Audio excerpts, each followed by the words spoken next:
नमस्कार दोस्तों, मैं अतुल और आप देख रहे हैं अपना YouTube चैनल सरसून। आज बातें महाराष्ट्र सरकार की नीतियों पे, आज बातें कंगना रनौत पे, आज बातें संजय राउत पे। जो सिलसिला कंगना रनौत ने सुशांत सिंह राजपूत की मौत के बाद शुरू किया था, वो अपना पॉलिटिकली गेम दिखाने लगा है और ये कहीं ना कहीं ये मुद्दा जो है आज की डेट में कंगना रनौत बनाम महाराष्ट्र गवर्नमेंट हो गया है। और महाराष्ट्र गवर्नमेंट पे भी अगर बात करें, जिस हिसाब से अभी शरद पवार जी ने जो अभी स्टेटमेंट दिया था, उस हिसाब से देखें तो ये मसला जो है कंगना रनौत बनाम शिवसेना ही दिखाई देता है। इसमें अगर आप देखेंगे तो बड़े बड़े नेता और बड़े बड़े शिवसेना के लीडर्स जो है कूद कूद करके आ रहे हैं और अपनी अपनी चीज़ों की पैरवी कर रहे हैं। कंगना रनौत ने जब सुशांत सिंह राजपूत के चीज़ों को बताना शुरू किया, प्रोटेक्ट करना शुरू किया, बॉलीवुड को ओपन करना शुरू किया, उसकी पोल खोलना शुरू की और सरकार के ऊपर जब लांछन और सारी चीज़ें मुंबई पुलिस के ऊपर जब चीज़ें आई, तो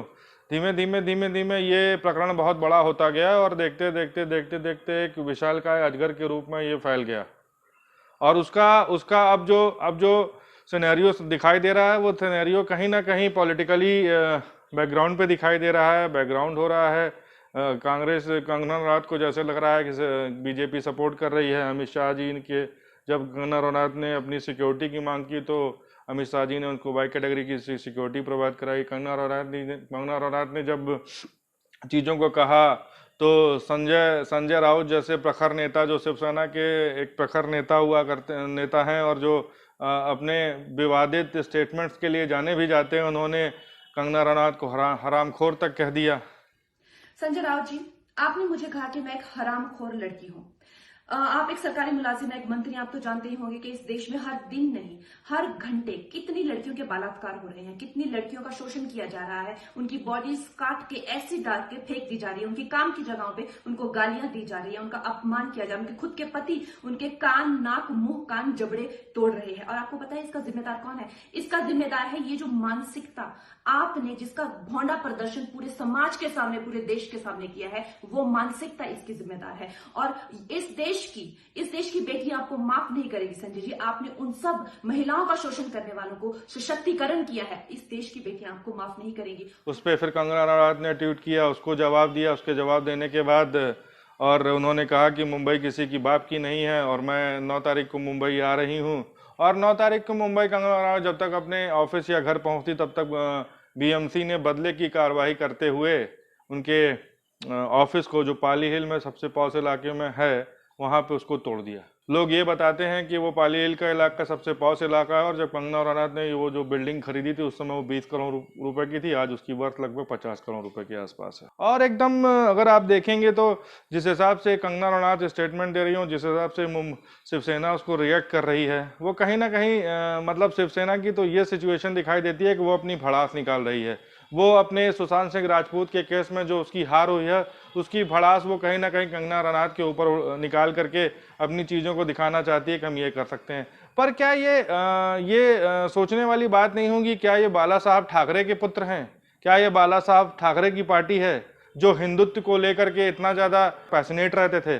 बाला साहब का मतलब एक ऐसा आदमी जो हिंदुत्व का पूरा पराकाष्ठा पे हुआ करता था, हिंदुत्व को जो लेकर के साथ चलता था। क्या ये उनकी वही पार्टी है? क्या ये वही मातोश्री है जहाँ पे बाला साहब ठाकरे बैठ करके मतलब चीजों को गवर्न किया करते थे? क्या उद्धव ठाकरे में वो जज्बा और वो दम है नहीं? और लगता भी नहीं है कि उद्धव ठाकरे आज की डेट में शिवसेना को कहीं ना कहीं प्रोटेक्ट कर रहे हैं, शिवसेना के लीडर हैं। वो यही समझ में आता है आज की डेट में, अगर आप वो महाराष्ट्र में सरकार चला रहे हो, महाराष्ट्र के अगर वो चीफ मिनिस्टर है, तो कहीं ना कहीं वो शरद पवार और सोनिया गांधी की कठपुतली ज़्यादा नजर आते हैं। वो कहते जरूर हैं कि मैं कुछ नहीं, ये नहीं, फलान नहीं, ढिकान नहीं, पर अगर आप एक्चुअली देखें तो आज की डेट में उद्धव ठाकरे सिर्फ और सिर्फ शरद पवार और सोनिया गांधी की कठपुतली ही नजर में आते हैं। चाहे आप डिसीजन देख लीजिए, चाहे वो चीज़ों को करने की क्षमता देख लीजिए। सुशांत सिंह राजपूत में जो एक केस निकल के आ रहा, आउटर बनाम इनर भी निकल करके आया, उसके बारे में भी कोई चीज़ें या इस तरह की चीज़ें पुख्ता नहीं। और अगर आप देखिए तो इस केस में जो अभी जो लेटेस्ट जब सीबीआई की एंट्री हुई है, तो उसके बाद से बहुत बड़े ड्रग सिंडिकेट के मतलब सिस्टम खुलने शुरू हो गए, परत चीज़ें खुलनी शुरू हो गई हैं। और अगर आप देखिए मुंबई में अगर ये चीज़ें हो रही हैं तो कैसे हो रही हैं, कहाँ से हो रही हैं, कौन करा रहा है? किस बड़े नेता का हाथ है, कौन से बड़े नेता हैं, सरकार किसको बचा रही है, इन सब क्वेश्चंस के जवाब भी उद्धव ठाकरे जी को देने पड़ेंगे, क्योंकि ये सिर्फ सुशांत सिंह राजपूत का या कंगना रनौत का केस नहीं है। ये एक आम भारतीय की श्रद्धा का केस है, आम भारतीय की पूछ का केस है कि भैया मुंबई जो हमारी एक औद्योगिक नगरी है, मुंबई अगर सारी चीजों को गवर्न करती है तो उद्धव ठाकरे ये क्या कर रहे हैं। बीएमसी ने जो कार्रवाई की थी, अभी जो कंगना रनौत का जो ऑफिस तोड़ा है, उस कार्रवाई को आप क्या कहेंगे? आप कह रहे हो वो सही है, तो क्या इसका मतलब ये सही है कि मातोश्री भी क्या अवैध निर्माण नहीं हुआ होगा? क्या मुंबई में सिर्फ कंगना रनौत का ही जो ऑफिस है उसी में इलीगल निर्माण हुआ है? मुंबई में क्या बड़े बड़े नेता, बड़े बड़े फिल्म अभिनेता, बड़े बड़े लोग हैं, क्या उनके घर में इलीगल कंस्ट्रक्शंस नहीं होंगे? और अभी लेटेस्ट जो अपडेट शिवसेना की तरफ से आ रहा है, जो या सरकार की तरफ से आ रहा है, महाराष्ट्र गवर्नमेंट के गृह मंत्री ने एक स्टेटमेंट ये भी दिया है कि कंगना रनौत के खिलाफ ड्रग्स स्मगलिंग की केस की भी चीजें की जाएंगी, मतलब केस की भी तहकीकात की जाएगी। और इसमें एक चीज और भी है, इसमें जो शेखर सुमन जो शुरू से ये बता रहे हैं कि सुशांत सिंह राजपूत का मर्डर हुआ है, उनके बेटे का भी नाम इस केस में जुड़ता हुआ दिखाई दे रहा है, ड्रग सिंडिकेट में उसका भी नाम जुड़ता हुआ दिखाई दे रहा है। अब कहने वाली बात यह होगी, क्या महाराष्ट्र गवर्नमेंट इतनी पगला गई है कि मतलब अब उस चीज के लिए वो ड्रग सिंडिकेट की जांच करेगी, कंगना रनौत के ड्रग सिंडिकेट की जांच करेगी, वो चेक करेगी कि कंगना रनौत ड्रग सिंडिकेट में थी कि नहीं थी। मुंबई की नारकोटिक्स डिपार्टमेंट की टीम इस चीज की जांच करेगी। तो मतलब ये क्या कहा जाए, ये हताशा का माहौल नहीं है महाराष्ट्र गवर्नमेंट के लिए? अगर आप इस तरह की चीजों को अगर आप जवाब दे रहे हैं और चीजों को ना देखते हुए, कोरोना इतना भयंकर चल रहा है, महाराष्ट्र अव्वल चल रहा है, मौतों के मामले में महाराष्ट्र अव्वल है, लगभग 27,000 से ज्यादा मौत सिर्फ अकेले महाराष्ट्र में हो चुकी है।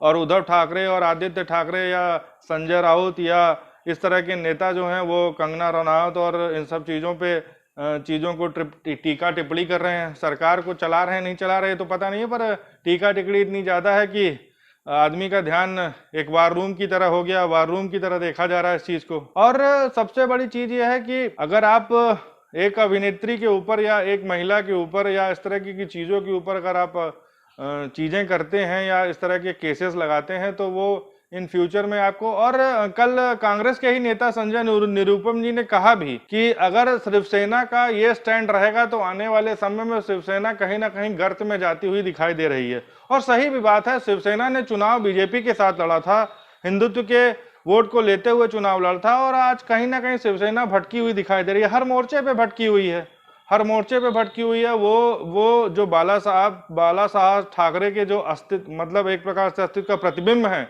उद्धव ठाकरे एक प्रतिबिंब है, मतलब उनके बेटे हैं।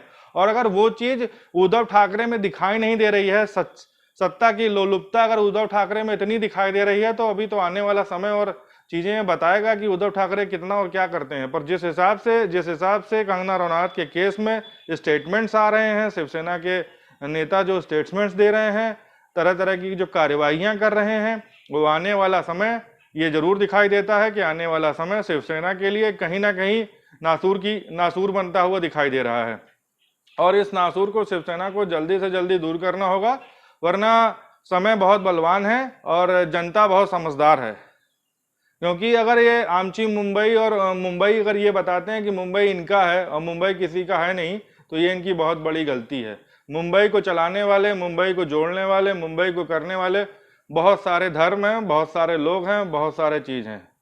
अंबानी भी मुंबई चलाते हैं, उनका भी बिजनेस है, अमिताभ बच्चन भी मुंबई चलाते हैं, उनका भी अपना सिस्टम है। अगर ये इनकी गलत फहमियाँ हैं कि ये मुंबई के माई बाप है, तो इसमें कोई अतिशयोक्ति नहीं होगी कि कंगना रनौत का एक वर्ड जो है कि घमंड टूटेगा जरूर। और सही बात है, घमंडी का घमंड तो वैसे भी टूटता है, आज नहीं तो कल टूटता है। जिस हिसाब से एक्शन और जिस हिसाब से रिएक्शन की बातें चल रही हैं, जिस हिसाब से चीज़ें हो रही हैं, वो आने वाला समय ये जरूर दिखाता है कि महाराष्ट्र की गवर्नमेंट कितनी लंबी चलेगी, संजय पवार साहब कितना लंबा संगठन बना सकते हैं, संरक्षकता दे सकते हैं, उद्धव ठाकरे मातोश्री की कितना बढ़ा सकते हैं, कितना घटा सकते हैं। पर यह तो सत्य है, बाला साहब ठाकरे ने जिस हिंदुत्व की बात की, बाला साहब ठाकरे ने जिस हिंदुत्व को दिखाया, बाला साहब ठाकरे ने जिस हिंदुत्व की रक्षा की, उद्धव ठाकरे वहां से दूर दूर तक दिखाई नहीं देते। ये जरूर है कि बाला साहब की जो वसीयत है या बाला साहब की जो उत्तराधिकारी हैं उद्धव ठाकरे उस चीज को कर तो रहे हैं, पर उद्धव ठाकरे में उतनी ताकत नहीं है। उद्धव ठाकरे में अगर उतनी ताकत होती तो सत्ता की लोलुपता के प्रति इतना ज्यादा कोशिश नहीं करते। और जिस तरीके के सेगमेंट, जिस तरीके के फीचर्स आज की डेट में महाराष्ट्र में बन रहे हैं वो कभी बनते नहीं। संजय राउत अगर इस तरह के स्टेटमेंट दे रहे हैं तो सोचने वाली बात है कि उनके पीछे किसके हाथ है, किसका हाथ है। और आने वाला समय ये जरूर बताएगा, आने वाला समय भविष्य ये चीजें जरूर आता है, क्योंकि ये कालचक्र है। इस कालचक्र में सब भरते यही हैं, कोई लेकर के नहीं जाता, कोई दे करके नहीं जाता, सब यहीं भर करके जाते हैं। जो कमाया है वो भी यहीं कमाएंगे और जो बनाया है वो भी यहीं कमाएंगे। तो वो वाली चीजें हैं। इस चीज में जितनी जल्दी शिवसेना और उद्धव ठाकरे जी इस चीज को समझ जाएं वो उनके लिए बेहतर होगा, क्योंकि ये विनाश काले विपरीत बुद्धि वाली बात है। और जितना ज्यादा आप इस चीज को खींचेंगे, जितना ज्यादा इस चीज को करेंगे, ड्रग्स के केस में अगर ले जाएंगे, चीजें करेंगे, तो वो आने वाला समय, आने वाली चीजें वो अपने आप इतिहास गवाह है कि क्या क्या चीजें होती हैं और क्या क्या चीजें बनती हैं। तो आज के लिए बस इतना ही। आप देखते रहिए सरसून, ज्यादा से ज्यादा लाइक करें, शेयर करें और प्रमोट करें। जय हिंद, जय भारत, थैंक यू।